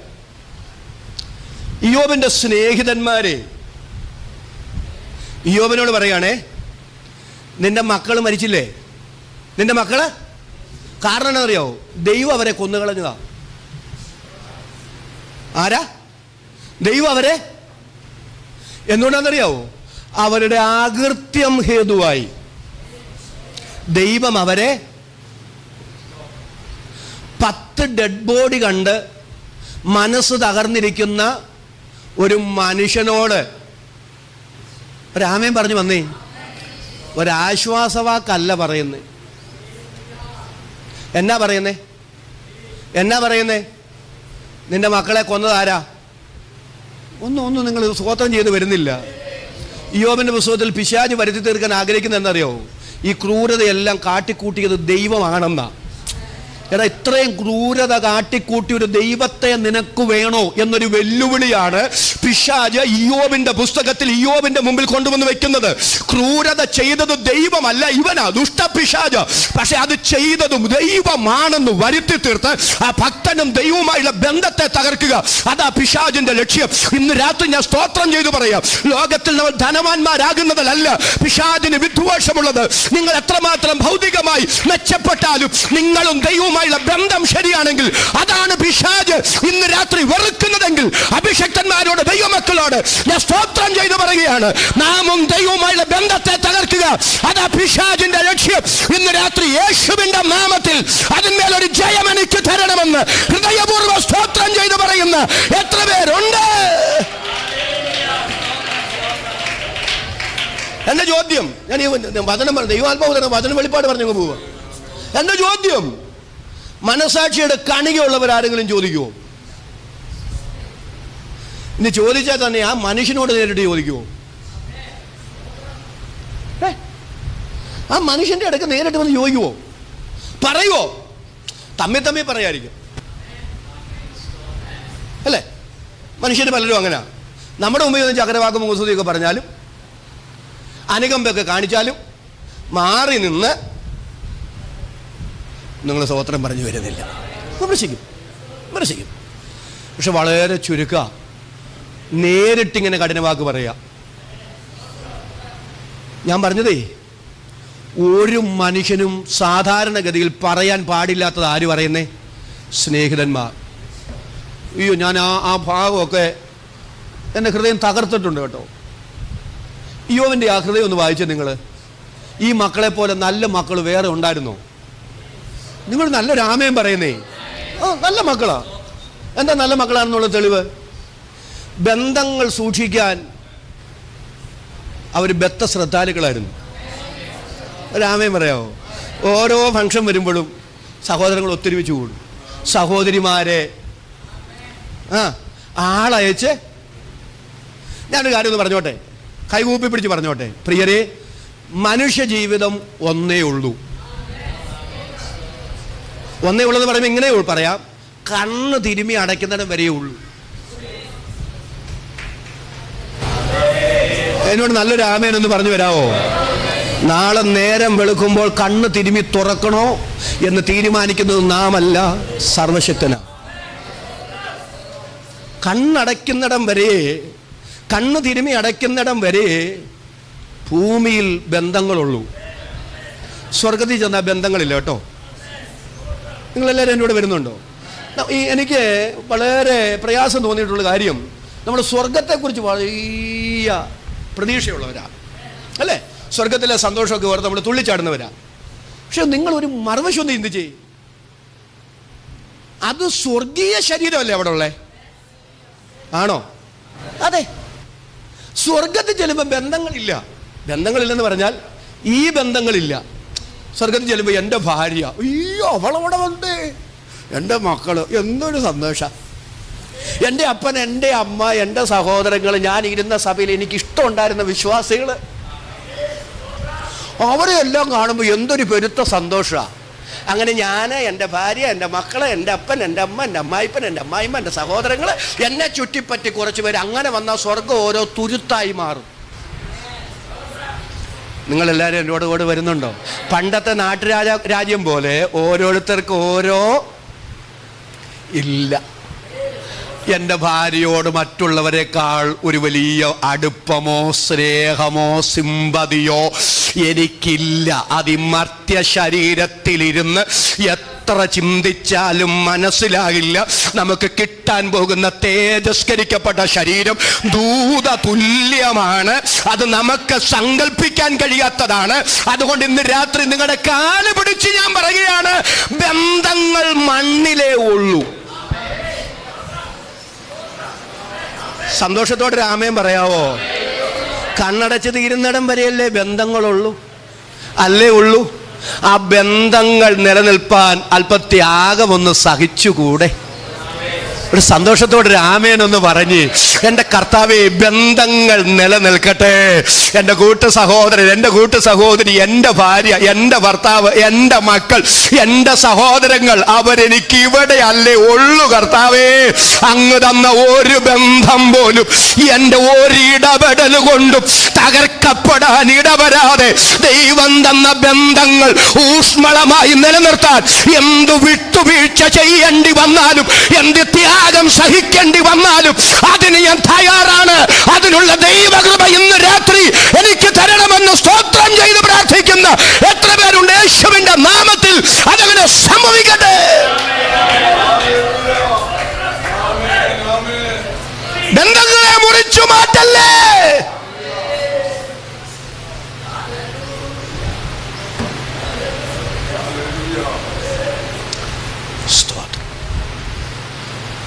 എന്തോ ദൈവാത്മാവിനെ അങ്ങനെയൊക്കെ കൊണ്ടുപോയി. ഞാൻ ഒരു ചിന്ത പറയാനാ. എന്ത് പറഞ്ഞപ്പോൾ അങ്ങോട്ട് പോയേ? യോബിന്റെ അല്ലേ? ഈ മക്കളെ ബന്ധങ്ങൾ സൂക്ഷിച്ച മക്കളാ. നിന്റെ മക്കൾ പാപം ചെയ്തുകൊണ്ട്, അകൃത്യം ചെയ്തുകൊണ്ട് ദൈവം അവരെ കൊന്നു കളഞ്ഞതാന്ന് പറയുമ്പോൾ ഈ മനുഷ്യന്റെ വേദന നിങ്ങൾ ഓർത്തു നോക്കിയേ. യോബ് ഈ മക്കളെ സുഖലോലുപതയുടെ മടിത്തട്ടി ജീവിച്ച മക്കളല്ലേ? അറിയാതെ ഹൃദയം കൊണ്ട് അഹങ്കരിച്ചിട്ടുണ്ടോ എന്ന് ചിന്തിച്ച് രാമേനെന്ന് പറ. പ്രത്യക്ഷത്തിൽ ഒരു കുഴപ്പമില്ല. പക്ഷേ ദൈവമേ, എനിക്കറിയില്ലല്ലോ, അവരുടെ ഹൃദയം എനിക്കറിയില്ലല്ലോ. അറിയാതെങ്കിലും അഹങ്കാരം അവരുടെ മനസ്സിൽ എവിടെങ്കിലും ഉണ്ടായിട്ടുണ്ടെങ്കിൽ അതും ക്ഷമിക്കണമേ എന്ന് പറഞ്ഞ് കുഞ്ഞുങ്ങളെ ഓരോരുത്തരെ വരുത്തി അവരെ ശുദ്ധീകരിക്കുകയും, ഒരു നല്ല ആമേൻ എന്ന് പറയാമോ, അവർക്ക് വേണ്ടി യാഗം കഴിക്കുകയും ചെയ്തൊരു മനുഷ്യൻ എന്തുകൊണ്ട് എൻ്റെ കുടുംബത്തിൽ, എൻ്റെ മക്കളിൽ ഇങ്ങനെയൊന്ന് സംഭവിച്ചെന്ന് ഉത്തരമില്ലാതെ വീർപ്പുമുട്ടി പൊട്ടിത്തെറിക്കാനിരിക്കുന്ന ഒരു മനുഷ്യന്റെ അടുക്കൽ വന്ന് ഒരാശ്വാസവാക്കല്ല പറയുന്നത്, നിന്റെ മക്കളെ കൊന്നതാണെന്ന്. ആ മനുഷ്യൻ എത്ര കഠിനമായിട്ടാണ് സംസാരിക്കുന്നത്.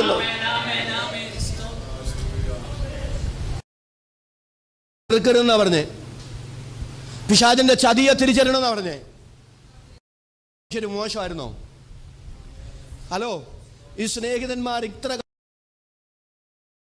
ജയം യേശുവിന്റെ അധികാരമുള്ള നാമത്തിൽ അല്ലെന്നേ. ഇവർ നല്ല മനുഷ്യരായിരുന്നു.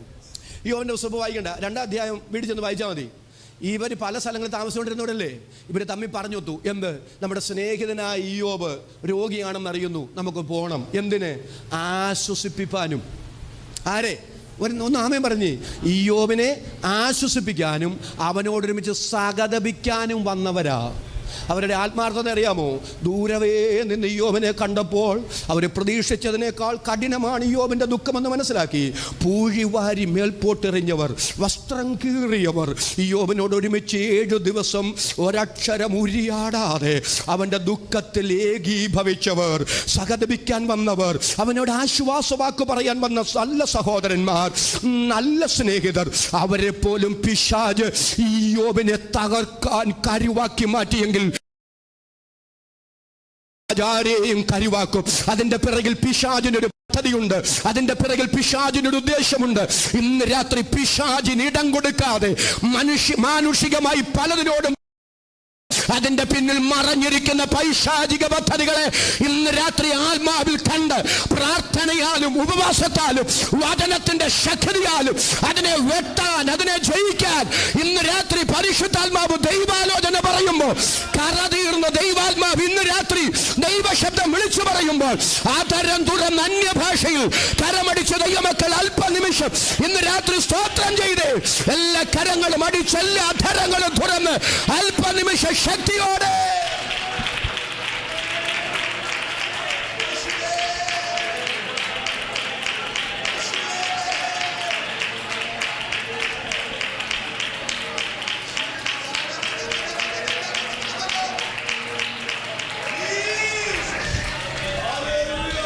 പ്രസംഗം കൊഴിപ്പിക്കാനല്ല ഞാൻ കൈകൊട്ടാൻ പറഞ്ഞത് കേട്ടോ, ദയവായി എന്നോട് ക്ഷമിക്കണം.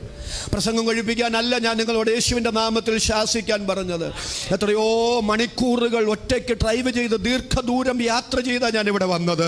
ഒരു പ്രസംഗം നടത്തി പോകുക എന്നതിനപ്പുറത്ത് ദൈവം എന്നെ അയച്ചതിൻ്റെ പിന്നിൽ ഒരു ഉദ്ദേശമുണ്ടെന്നും വചനത്തിൻ്റെ വാതിലുകൾ ദൈവം തുറന്നു തരുന്നതിൻ്റെ മുമ്പിൽ പിറകിൽ ദൈവത്തിനൊരു പദ്ധതിയുണ്ടെന്നും ഇന്ന് രാത്രി ആത്മാവിൽ തിരിച്ചറിഞ്ഞ് പത്രോസിനോട് കൊർന്നല്യോസ് പറയുന്നത് പോലെ നീ വന്നത് പ്രയോജനം. ഇന്ന് രാത്രി ദൈവത്തിന്റെ ദാസനായ ഞാൻ ഇവിടെ വന്നത് ഈ സഭയ്ക്കൊരു പ്രയോജനമാകണ്ടേ, അഭിഷക്തന്മാർക്കൊരു പ്രയോജനമാകണ്ടേ, ദൈവമക്കൾക്കൊരു പ്രയോജനമാകണ്ടേ.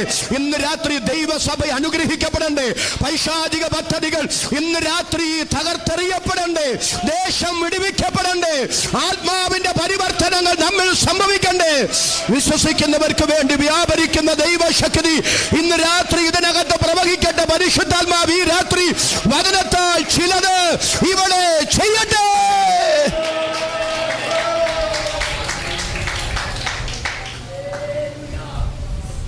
പിശാചാരെയും കരുവാക്കും. കർത്താവിനെ ജീവന് തുല്യം സ്നേഹിച്ച ആളാ പത്രോസ്.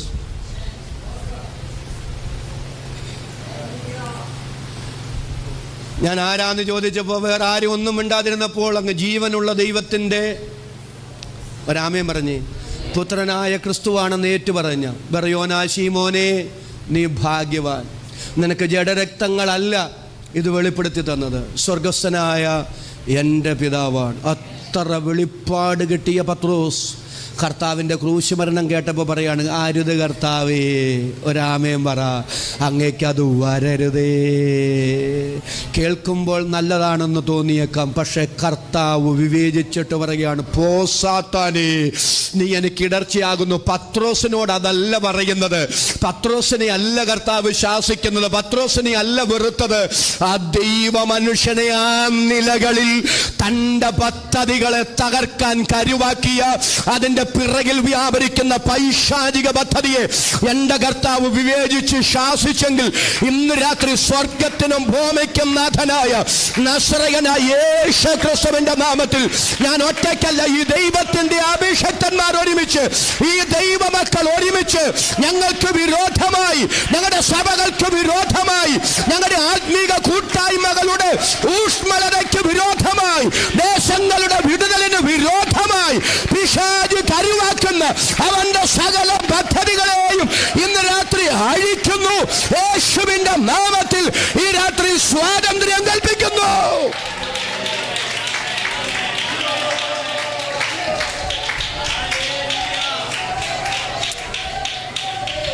ഇനി വേഗത്തിൽ എൻ്റെ ഒറ്റയ്ക്ക് ഡ്രൈവ് ചെയ്ത് 7-7.5 മണിക്കൂർ കുമ്മളിക്ക് തിരിച്ചു പോകണ്ടേ, ഒന്ന് ഓടിച്ച് പറഞ്ഞ അവസാനിപ്പിക്കും. ദാവീദിന് ജനത്തെ എണ്ണാൻ പിശാച് തോന്നി. അന്ന് യോവാബാണ് സൈന്യാധിപൻ. യോവാബിനോട് പറഞ്ഞു, ജനത്തെ എണ്ണാൻ പറഞ്ഞു. യോവാബ് പറഞ്ഞു, അരുത് രാജാവേ, എണ്ണരുത്. പക്ഷെ രാജാവിന്, സൈന്യാധിപന് രാജാവിൻ്റെ എണ്ണിക്കൊണ്ട തുക കൊടുത്തു, ഒരാമയും പറഞ്ഞു. പക്ഷെ എണ്ണിയത് ദൈവത്തിന് ഇഷ്ടപ്പെട്ടില്ല. ദൈവം ദാവീദിനോട് പറഞ്ഞു, നീ എണ്ണിയത് എനിക്ക് ഇഷ്ടപ്പെട്ടില്ല, 3 ശിക്ഷകൾ ഞാൻ എൻ്റെ മുമ്പിൽ വെക്കുക, ഓടിച്ച് പറഞ്ഞ് അവസാനിപ്പിക്കുക. 3 വർഷത്തെ മഹാക്ഷാമം, ഒരാമേനൊന്ന് പറഞ്ഞ് 3 ദിവസത്തെ 3 ദിവസം 3 മാസം നിന്റെ ശത്രുക്കൾ നിന്റെ പിറകെ വന്ന് നിന്നെ പീഡിപ്പിക്കും. 3 ദിവസത്തെ മഹാമാരി.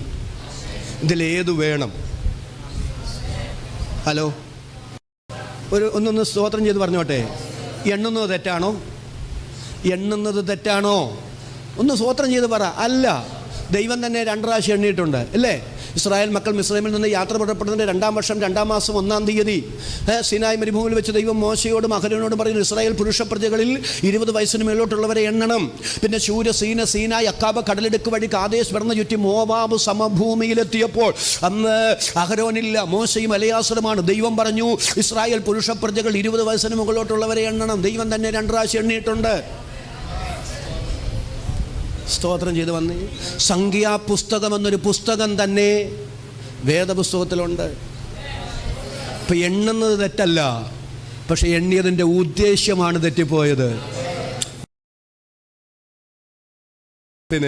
ഞാൻ രാജാവായപ്പോൾ ജനം എത്ര പേര് ഈ രാജാവായതും ജനം പെരുകിയതും തമ്മിൽ ബന്ധം? ഇവരും മിസ്രൈമിന്റെ അടിമത്തത്തിൽ കിടക്കുമ്പോൾ ഒരാൺകുഞ്ഞു പോലും ഇസ്രായേലിന് പാടില്ലെന്ന് വിധി പറഞ്ഞ ഫറവോന്റെ നാട്ടിൽ നിന്ന് എല്ലാ പ്രതിബന്ധ എന്റെ ജനത്തെ ഞാൻ ഇവിടം വരെ നടത്തിയെങ്കിൽ, ഇവരെ വളർത്തിയെങ്കിൽ, ഇവരുടെ വളർച്ചയിൽ നിനക്ക് അഹങ്കരിക്കാനൊന്നുമില്ല. എല്ലാം അതാണ്. ഇന്ന് രാത്രി ഞാൻ സ്തോത്രം ചെയ്ത് പറയാം, ദൈവം ക്ഷമിക്കാത്ത അഹങ്കാരമെന്ന് നികളമെന്ന് ഇന്ന് രാത്രി തിരിച്ചറിയാൻ കഴിഞ്ഞാൽ നാം രക്ഷപ്പെട്ടു ചേർന്ന് ഇന്ന് രാത്രി ആമേൻ പറയാൻ എത്ര പേർക്ക് മനസ്സുണ്ട്? ഞാൻ ആ ദൂത് ഒന്നുകൂടെ പറയുന്നു, ദൈവം നിഗളികളോട് എതിർത്തു നിൽക്കുന്നു. താഴ്മയുള്ളവർക്കോ അധികം കൃപ നൽകുന്നു. നിഗളിച്ചിട്ട് ഒന്ന് സ്തോത്രം ചെയ്ത് പറ, നിഗളിച്ചിട്ട് പിശാചിന് വന്ന ശിക്ഷാവിധിയിൽ അകപ്പെടാതിരിക്കാൻ സൂക്ഷിച്ചോണേ പ്രിയരേ. നിഗളമൊന്നും ഉണ്ടാകല്ലേ. യേശുവിൻ്റെ അധികാരമുള്ള നാമത്തിൽ ഭാവിക്കേണ്ടുന്നതിന് മീതെ ഭാവിച്ചുയരരുതേ. അഹങ്കാരങ്ങൾ ഹൃദയത്തിനകത്തുണ്ടാകല്ലേ. നിഗളമുണ്ടെങ്കിൽ, അഹങ്കാരമുണ്ടെങ്കിൽ ദൈവിക നടപടി അതിൻ്റെ പിറകെ വരുന്നുണ്ടെന്നാണെങ്കിൽ ഇന്ന് രാത്രി യേശുവിൻ്റെ അധികാരമുള്ള നാമത്തിൽ അങ്ങനെയുള്ള മേഖലകൾ എന്നെ കവരാതെ, നമ്മെ കവരാതെ ദൈവകൃപ പ്രൊട്ടക്ട് ചെയ്യട്ടെ. ഹൃദയപൂർവ്വം ഇന്ന് രാത്രി സ്തോത്രം പറയുന്ന എത്ര പേരുണ്ട്? നിഗളം ഉണ്ടാകല്ലേ. ദാവീദ് അഹങ്കരിച്ചു, നിഗളിച്ചു.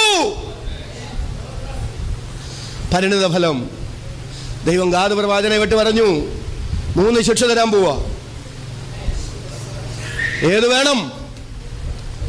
ഒത്തിരി വിശദീകരിക്കട്ടെ. അത് ദാവീദ് പറഞ്ഞു, ഞാൻ മനുഷ്യരുടെ കയ്യിൽ വീഴല്ല, ദൈവത്തിൻ്റെ കയ്യിൽ വീഴട്ടെ. മഹാമാരി, 70,000 പേര് വീണുപോയി. ഒരു നാശക ദൂതൻ യെരൂശലേമിന് നേരെ വാൾ ഊരി അന്തരീക്ഷത്തിൽ നിൽക്കുകയാണ്. നാശക ദൂതൻ യെരൂശലേമിന് നേരെ വാൾ ഊരി പിടിച്ചിരിക്കുന്നു. ദൂതനെ തൊട്ടൊരു കല്ലിട്ടാൽ ആ കല്ല് വന്ന് വീഴുക ഓർന്നാന്റെ കളത്തിലാണ്. ഒരു നല്ല ആമയും പറഞ്ഞ് ഓർന്നാനും 4 മക്കളും കൂടെ ദൂതനെ കണ്ടിട്ട് ഒളിച്ചിരിക്കുകയാണ്. ദൈവം പ്രവാചകനോട് പറഞ്ഞ ആ സ്ഥലം വിലയ്ക്ക് വാങ്ങാൻ ദാവീദിനോട് പറ. 600 ശേക്കൽ പൊന്നു കൊടുത്തു. ദാവീദ് ആ സ്ഥലം വില കൊടുത്തു വാങ്ങി. വില കൊടുത്തു വാങ്ങിയ സ്ഥലത്ത് ഹോമയാഗപീഠം പണിതു. അവിടെ യാഗമർപ്പിച്ചപ്പോൾ ദൈവം നാശക ദൂതനോട് പറഞ്ഞു, നിന്റെ വാൾ ഉറയിലിടുക.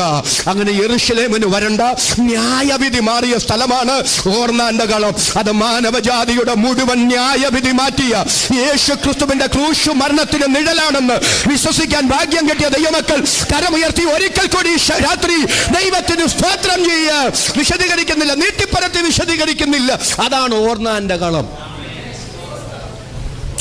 ഈ സ്ഥലത്തിന് ഒന്നുകൊണ്ടെന്ന് പറയുക, ശലോമോൻ ഇവിടെ ദൈവാലയം പണിത്.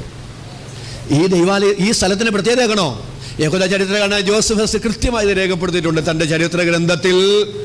അബ്രഹാം തൻ്റെ മകനായ ഇസ്ഹാക്കിനു വേണ്ടി പണിതതും ദൈവം കരുതിയ ദൈവത്തിൻ്റെ ആടിൻ്റെ രക്തം വീണ സ്ഥലം ഇവിടെയാണ്. അപ്പൊ അബ്രഹാമേ, നിനക്കിഷ്ടമുള്ളിടത്തല്ല, മോറിയ ദേശത്ത് ഞാൻ കൽപ്പിക്കുന്ന മലയിൽ നിന്റെ മകനെ യാഗം കഴിക്കാൻ, ഹോമയാഗം കഴിക്കാൻ പറഞ്ഞത് നിന്റെ മകന്റെ മരണം കാണിക്കാനല്ല. അവിടെ ആലയം പണിതത് ശലോമോനാണെങ്കിലും അതിന് അടിസ്ഥാനം ദൈവം ഇടിപ്പിച്ചത് അബ്രഹാമിനെ കൊണ്ടാ. നിന്റെ മകന്റെ മരണം കാണിക്കാനല്ല. മോറിയ ദേശത്ത് ഞാൻ കൽപ്പിക്കുന്ന മലയിൽ നിന്റെ മകനെ യാഗം കഴിക്കാൻ പറഞ്ഞത് എൻ്റെ ആലയത്തിന് നിന്നെ കൊണ്ട് അടിസ്ഥാനം ഇടിപ്പിക്കാനാ. ഇന്ന് രാത്രി ഞാൻ പറയാം, നിങ്ങൾ നടന്നു പോകുന്ന ചില സങ്കട താഴ്വരകളിൽ എൻ്റെ മാന്യ വിശ്വാസിയെ, എൻ്റെ ബഹുമാന്യ അഭിഷക്തനെ, നിങ്ങളുടെ സ്വപ്നത്തിൽ പോലും നിങ്ങൾ പ്രതീക്ഷിക്കാത്ത ചില ദൈവ പദ്ധതികൾ മറഞ്ഞിരിപ്പുണ്ടെന്ന് ഇന്ന് രാത്രി ആത്മാവ് ദൈവാലോചന വിളിച്ചു പറയുമ്പോൾ ഹൃദയപൂർവ്വ സ്തോത്രം പറയാൻ മനസ്സുള്ള ദൈവമക്കൾ കരമടിച്ച് അന്യഭാഷയിൽ അല്പനിമിഷം ദൈവത്തെ സ്തുതിക്കട്ടെ.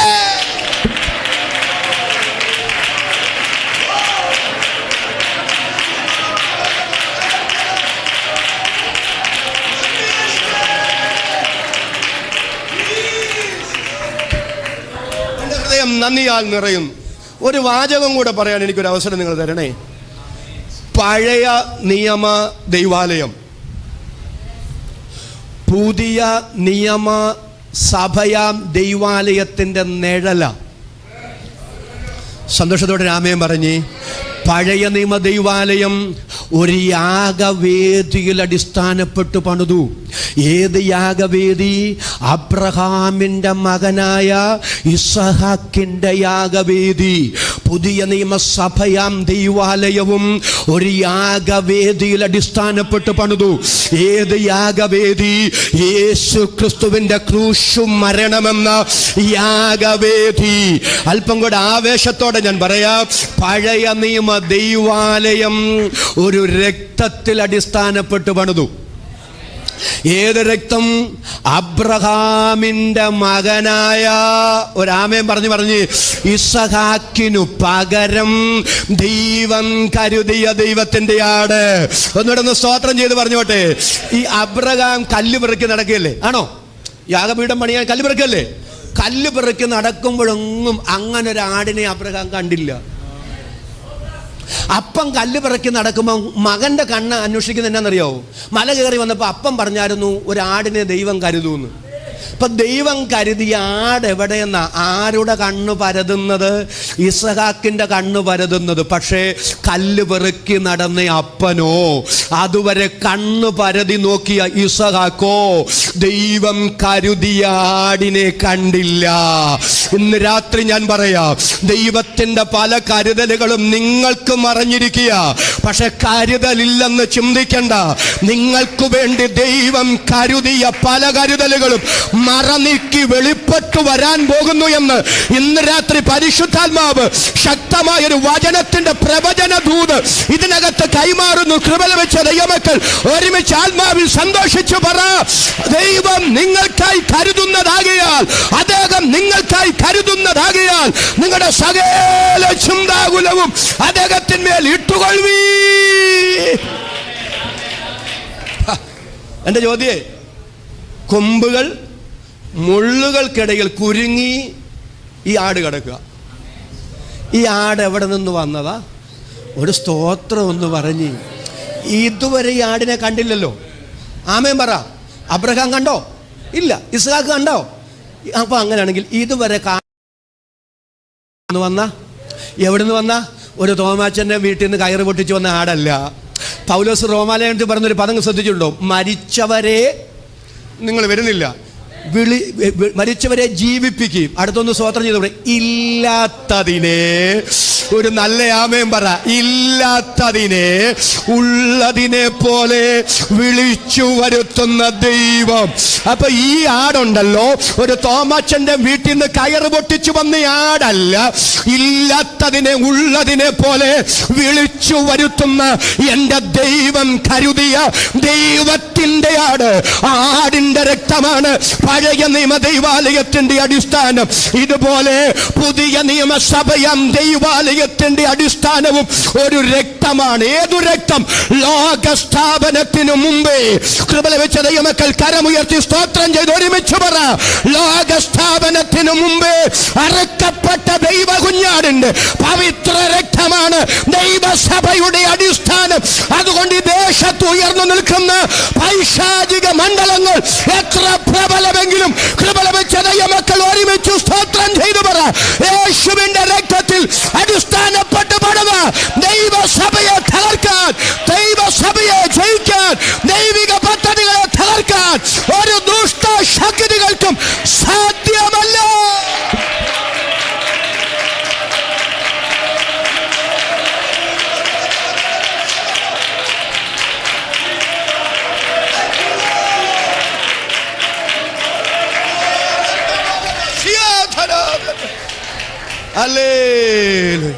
അപ്പൊ അബ്രഹാമേ, ദൈവത്തിന്റെ സ്നേഹിത, വിശ്വാസികളുടെ പിതാവേ, ഭാര്യയായ സാറായോടോ, 3 ദിവസം കൂടെ നടന്ന ഭൃത്യന്മാരോടോ, സ്വന്തം മകനോടോ തുറന്നു പറയാൻ കഴിയാത്ത സ്വകാര്യ നൊമ്പരത്തിലൂടെ. 3 ദിവസം വഴി പോകുമ്പോൾ ആ കുഞ്ഞിൻ്റെ മുഖത്തോട്ട് നോക്കുമ്പോഴെല്ലാം അപ്പൻ്റെ മനസ്സ് തകരുന്നുണ്ട് കേട്ടോ. പുറമേ കണ്ണുനീരൊന്നുമില്ലെങ്കിലും അപ്പൻ്റെ ഹൃദയം പൊടിയുന്നുണ്ട്. അതാരും അറിഞ്ഞില്ല. ആ 3 ദിവസത്തെ കൊടിയ വേദനയിലൂടെ നിന്നെ നടത്തിയത് നിന്റെ മകന്റെ മരണം കാണിക്കാനല്ല. പുതിയ നിയമസഭയാം ദൈവാലയത്തിന്റെ നിഴലായ പഴയ നിയമ ദൈവാലയത്തിന് നിന്നെ കൊണ്ട് അടിസ്ഥാനമിടിപ്പിക്കാനാ. ഇന്ന് രാത്രി ഞാൻ എൻ്റെ വാക്കിവിടെ നിർത്തുക. പത്രോസേ, ഞാൻ ചെയ്യുന്നത് എന്തെന്ന് ഇപ്പോൾ നീ അറിയുന്നില്ല. ഒരുമിച്ചൊന്ന് സ്തോത്രം ചെയ്ത് പറ. എന്നാൽ നീ അറിയും. കൃപ ലഭിച്ച ദൈവമക്കൾ ഒരുമിച്ച് സ്തോത്രം ചെയ്ത് പറ. ഉദ്ദേശങ്ങളില്ലാതെ ദൈവമൊന്നും ചെയ്യുന്നില്ല. ഉദ്ദേശങ്ങളില്ലാതെ ദൈവമൊന്നും അനുവദിക്കുന്നില്ല. ഒരുമിച്ച് ദൈവമക്കൾ ഒന്നുകൂടെ ഒന്ന് സ്തോത്രം ചെയ്ത് പറ. ദൈവത്തിന് എൻ്റെ വേദന, എൻ്റെ സങ്കടങ്ങൾ, എൻ്റെ നൊമ്പരങ്ങൾ, എൻ്റെ തകർച്ചകൾ, അതിൻ്റെ പിറകിൽ തിന്മയ്ക്കല്ല നന്മയ്ക്ക് ദൈവത്തിന് ഒരു പദ്ധതിയുണ്ട്. വിശ്വസിക്കുന്നവർ 30 സെക്കൻഡ് കൂടെ കരമടിച്ച് അന്യഭാഷയിൽ ശക്തിയോ നന്ദി പറയാം. ഇന്ന് രാത്രി പരിശുദ്ധാത്മാവ് വചനം കൊണ്ട് നമ്മെ വിവേചിച്ചിട്ടുണ്ട്, നമ്മെ ഉറപ്പിച്ചിട്ടുണ്ട്, നമ്മെ ധൈര്യപ്പെടുത്തിയിട്ടുണ്ട്.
ദയവായി 1 മിനിറ്റ് ദൈവസ്ഥലം ഒന്ന് എഴുന്നേറ്റ് നിൽക്കാമോ?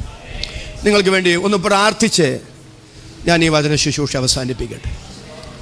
എഴുന്നേറ്റ് നിൽക്കാൻ പറ്റുന്നവർ മാത്രം മതി. പ്രായാധിക്യം കൊണ്ടോ രോഗബാധിതരായതുകൊണ്ടോ ക്ഷീണമുള്ളവർ കണ്ടേക്കാം.